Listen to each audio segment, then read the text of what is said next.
Bonjour, bienvenue sur Radio Clé de Vie et comme chaque semaine, notre rendez-vous avec Jean-Philippe Ackermann. Bonjour Jean-Philippe. Bonjour Alexandre, comment vas-tu? Cette semaine s'est bien passée? Ça s'est super bien passé, toi Oh, aussi? ouais, génial, génial, génial. Tout va bien, la vie est belle. Alors la semaine dernière, on a vu traitement des objections. Donc j'espère que Exact. les auditeurs ont pu s'amuser parce qu'en fait c'est sous Ouais, forme de j'espère jeu. pour eux. Mm. Et cette semaine, on va regarder visualiser la réussite et célébrer les petites victoires. Ah ouais. Comment on fait ça? Ah, c'est très important. En fait, quand on a fait son plan, quand on a fait ses projets, le cerveau a besoin de, vous savez, j'en ai parlé déjà une fois, le fameux VACOG, le Ouais. visuel, l'auditif, le kinesthésique, l'olfactif et le gustatif. Et donc, il faut que je donne des images au cerveau et je vais les donner par la visualisation. Alors, vous allez comprendre ce qu'est la visualisation. Je vais vous citer un exemple. Je vais vous citer deux exemples. Tiens. Euh, le premier exemple, c'est une grande championne française qui voulait être championne olympique en 1992, Marie-Josée Pérec. Et en fait, elle savait que pour être champion olympique, il fallait mettre un temps, je ne me souviens plus exactement le temps, peut-être 46 secondes sur 400 mètres, je ne sais pas, enfin, peu importe, elle voulait avoir le 200, le 400 mètres. Et en fait, elle avait visualisé le temps. Ça veut dire qu'elle avait mis des petits bouts de papier un peu dans tout son Ouais. appartement avec le temps qu'il fallait faire. Peut-être, je vais dire 46, peut-être c'est une erreur, peu Hmm. importe, mais 46, 46, 46, 46. Et donc, si tu veux, elle savait pourquoi elle s'entraînait, elle savait pourquoi elle faisait des efforts, elle savait pourquoi elle vivait. En fait, elle vivait pour faire ce temps. Et toute sa relation dans son cerveau, dans son esprit, était liée à ce temps. Et donc, en fait, ce qui s'est passé, c'est qu'elle a été championne olympique du 200 et du 400 mètres, et elle a été championne olympique pratiquement dans le temps qu'elle avait prévu. Alors, ça, c'est ce qu'on appelle la visualisation. Alors, ce qui est plus marrant, c'est que la suite de l'histoire, j'ai raconté cette visualisation à ma fille. Moi, j'ai une fille qui a loupé deux fois le bac et qui voulait le repasser une troisième fois. Puis on lui avait dit, c'est pas la peine, on va trouver une école, comme elle est artiste, une école qui te prendra et où tu passeras un BTS. Donc, on a trouvé cette école. Et puis, au moment de passer le BTS, alors qu'elle a eu des bonnes notes toute l'année, au moment de passer le BTS, eh ben, il y avait cette crainte. Alors, je vais raconter à ma fille l'histoire de Marie-Josée Pérec. Et un jour, je vais dans son appartement à Lyon et je vois partout 12 dans la salle de bain, 12 dans la cuisine, 12 dans sa chambre. Il y avait des 12 partout, quoi. Et je lui dis, mais c'est quoi ce 12 là? Elle me dit, c'est ma note. C'est ma note, c'est la note que j'aurai lors de mon BTS. Et je dis, ah bon, très bien. Et je ne me souvenais plus l'histoire que je lui avais racontée de Ouais. Marie-Josée Pérec. Elle me dit, mais c'est l'histoire que tu m'as racontée. Et en fait, elle a eu son BTS avec 12, quelque chose, donc ça l'avait motivé, ce qu'on appelle de la visualisation. Hmm. Autre exemple de visualisation, on a cette année, il y a les championnats du monde de ski, peut-être vous les avez regardés, Hmm. et quand on voit un skieur qui veut descendre, ben, il visualise, c'est-à-dire qu'il Ouais. se fait comme ça, il regarde la piste, etc. Il faut savoir qu'il a monté la piste, il est allé au point de départ à pied, il n'a pas pris ni un téléphérique, ni un téléski, ni un télésiège, il est monté à pied pour voir toute la piste et il la visualise.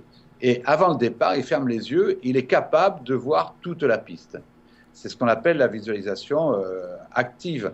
Un autre exemple, si vous vous intéressez au tournoi à destination, au rugby ou à la Coupe du Monde, quand quelqu'un va botter, il commence à faire un geste où il regarde le ballon et les poteaux, le ballon et les poteaux, il est en train de visualiser le passage du ballon entre les poteaux. Et ça, c'est très, très, très important pour réussir. Donc, nous, il faut savoir faire cette visualisation. Alors, comment faire? Comment faire? Si on a un business plan qui est clair, si mes projets sont smart, si je connais très, très bien mes objectifs, je vous ai dit, c'est que derrière, même si j'ai des objectifs financiers, il faut que derrière, je mette des objectifs de plaisir. Je peux dire, par exemple, que cette année, je veux faire X conférences et que un des buts de ce montant de conférence, c'est d'aller, je ne sais pas, je vais dire n'importe quoi, peut-être aller visiter les grands parcs américains. Imaginons, ça peut être autre chose. Hein. Et qu'est-ce qu'on va faire là? On va le visualiser. Ça veut dire que on va peut-être prendre des journaux de voyage et tout, des magazines de voyage, on va découper et on va se faire ce qu'on appelle le tableau des rêves. Moi, j'en ai un chez moi. Le tableau des rêves, c'est je vais coller ces images sur un tableau que je verrai constamment. Moi, il est en face de mon bureau, donc je le vois tous les jours. Ou je peux, moi, comme un copain qui est quelqu'un qui voulait avoir un catamaran, lui, dans toute sa maison, il y avait des catamarans, il y avait des images de voiles, etc. Et puis l'année dernière, il a acheté un catamaran parce qu'il a réussi à gagner de l'argent par rapport à ce rêve, par rapport à cet objectif-là. Donc, c'est très important de se faire un tableau des rêves ou un cahier des rêves. Voilà. Donc ça, c'est la visualisation. Elle va vous aider à savoir pourquoi vous travaillez. Elle va vous aider à savoir pourquoi vous vous entraînez. Elle va vous aider à savoir pourquoi parfois c'est difficile. Elle va vous aider à savoir pourquoi il y a des gens qui parfois refusent. Et la semaine dernière, on a parlé de l'objection. Elle va vous aider surtout à vous remonter le moral quand ça va mal et parce que vous allez savoir pourquoi vous faites les choses. Très important, faites-le ce cahier de visualisation. Faites-le avec, si vous avez des enfants et un conjoint, avec vos enfants et le conjoint, pour que ça devienne quelque chose de partagé. Ouais. Si vous avez un associé, faites-le avec un associé, mais faites-le vraiment de façon à ce que ça vous engage pour y aller. Et vous verrez, vous ne serez pas déçus. C'est très efficace, en effet. Moi-même, j'utilise cette technique-là, et c'est vrai que on voit vraiment les résultats, quoi. Ah ouais. Et alors, la deuxième chose pour réussir, c'est de se fêter les petites victoires. Ça veut dire, imaginons que j'ai décidé, voilà, mon grand projet, ce sont les parcs américains, imaginons, mais peut-être que c'est dans un an, peut-être que c'est loin, et peut-être que je peux me décourager. Et donc, il faut aussi que je crée des moments intermédiaires où je vais fêter ma petite victoire. Par exemple, si j'ai une conférence de plus, puisque c'est mon métier, bon, on peut se payer, si c'est quelque chose d'important, on peut se payer un restaurant avec son conjoint, on peut fêter ça simplement par une poignée de main, mais il faut toujours qu'on se paye des petites victoires, parce que ces petites victoires, c'est comme l'escalier qui va nous monter à l'étage supérieur, qui va faire en sorte qu'on va atteindre ce grand objectif qui est peut-être ce voyage, peut-être autre chose que j'ai pu visualiser. Voilà, ces deux techniques très très importantes, surtout pour un entrepreneur indépendant, parce que je le répète, on est seul à s'auto-motiver, il n'y a personne qui nous motive, au contraire. J'ai plus souvent autour de moi des gens qui me disent qu'il n'y arrivera pas, c'est impossible, parce qu'eux-mêmes ne l'ont pas fait. Et donc, si je ne crois pas en moi et si je ne partage pas avec d'autres le fait que je vais dire je vais aller dans ce pays-là, ça ne fonctionne pas. Et ce qui est très important, c'est ne pas avoir des objectifs surdimensionnés et d'avoir donc un cahier de visualisation, un tableau de visualisation, un tableau des rêves qui soit complètement... on l'a vu dans le SMART, qui soit complètement réalisable. Ouais. Aller par petites étapes, en fait. Oui, en fait, c'est ce qu'on appelle le Kaizen. Le Kaizen, c'est je vais par petite étape, petite étape, petite étape, petite étape, petite étape pour arriver à mon résultat. Il me vient une phrase, c'est que font les gens ordinaires font des choses extraordinaires. C'est un peu pareil, c'est-à-dire parce que petit à petit, j'y vais, que je vais atteindre quelque chose de fabuleux. Voilà. Alors, il faut savoir, par rapport à ce que tu me dis, Alexandre, il faut savoir aussi que on a souvent des échecs. On a souvent des échecs. Mais en fait, ce n'est pas un échec. Il faut transformer les échecs en apprentissage ou en conviction. Qu'est-ce que j'ai appris sur cet échec-là? Et ça devient une conviction. Ça monte, j'ai un échec, j'ai une conviction. Ça monte, j'ai un échec, j'ai une conviction. Et petit à petit, effectivement, je vais atteindre mes résultats, je vais atteindre mes buts. Et si je mets ça avec de la visualisation, si je mets ça avec un bon business plan, si je mets ça avec de bons objectifs, si je mets ça avec des petites victoires, normalement, à la fin de l'année, j'ai atteint mon résultat. Ouais, il y a les grandes chances, c'est clair. Et les petites victoires, c'est vraiment quelque chose de très très agréable. C'est le petit plus dans un projet. Surtout quand on travaille dur, et puis que c'est pas toujours facile. S'accorder des petites victoires. Et les petites victoires, célébrer les petites victoires, ça peut être, comme tu le dis, une bonne poignée de main, un œuf Kinder. Moi, j'utilise beaucoup l'œuf Kinder. Je trouve ça agréable, quoi. À chaque fois qu'il y a une petite étape qui a été franchie, et ben voilà, je me fais un petit cadeau.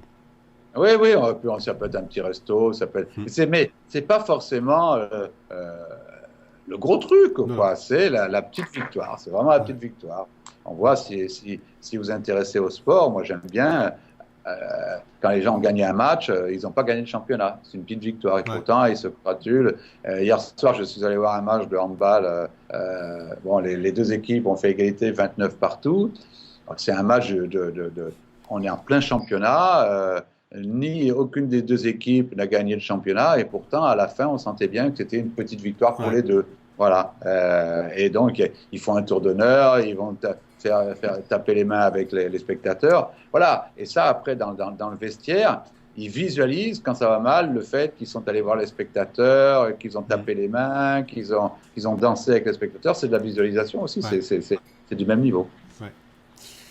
Cette semaine, quel va être le cadeau? Alors, on parle d'exercice, mais on parle plus de cadeau pour les auditeurs, pour qu'ils travaillent justement ça, visualiser la réussite et puis célébrer les petites victoires. Ouais, moi je pense que si tu veux déjà, il faut qu'ils reviennent sur leur smart. Je crois que c'est un moment. On va dans les prochaines vidéos, souvent on va revenir sur ce qu'on a fait. Moi, je pense qu'il faudrait qu'ils reviennent sur leur smart, voir si c'est vraiment du smart ou si c'est des objectifs irréalisables. Et puis par rapport à ça, bien regarder s'ils ont mis un objectif de plaisir.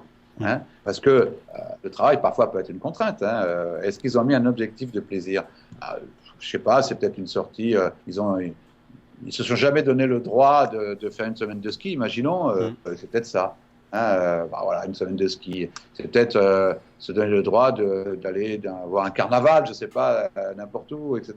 Voilà. Et voir. Donc le travail que je demande, c'est pas du travail, c'est découper des revues par rapport à son objectif et de faire ce cahier de la visualisation, ce tableau des rêves. Voilà, c'est leur travail. Ok, bon bah écoutez, super. Envoyez-nous une copie justement de votre tableau des rêves. Ah ouais, ce serait sympa. Ce serait sympa, on partagerait si vous souhaitez qu'on le partage. Ouais. Jean-Philippe, merci, on se retrouve la semaine prochaine. Merci Alexandre, à très bientôt. Pour développer et améliorer ses talents, se former au quotidien, vidéo, radio, livre. Oui, super. Je te remercie, on se retrouve la semaine prochaine. Bye bye.